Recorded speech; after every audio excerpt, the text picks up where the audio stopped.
Well, you know, this is a perspective that's put forth by some psychologists, and there's got to be some truth in this. And when we say truth in it, it's not that you married someone necessarily just like your mommy and dad. No, but I'll tell you what, here's the deal. When you're growing up in your home, you get sort of an unconscious script about what it looks like to be loved. And so...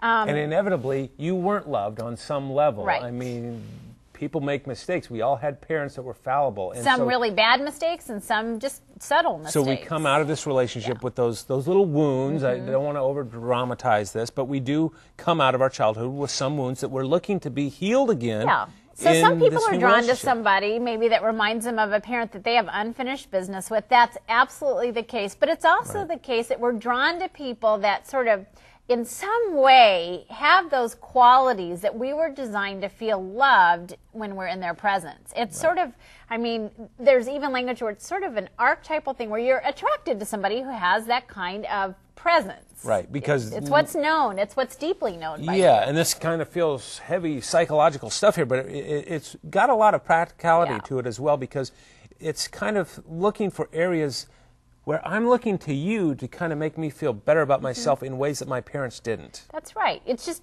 we want our spouse to love us in ways that make us feel whole and complete, and that's part of our story. Right, and we can give that to one another. So don't get hung up on the idea of, oh, really, I married somebody just like my It's mom not and dad. really a literal thing, and usually we're only able to find someone who reflects a piece or a quality or a trait, and maybe it's that thing. If you know you've got a little unfinished business, the more you bring closure in working through things with your mom and dad, the more free you're going to be to make your own choice that really isn't attached to that. Nicely said.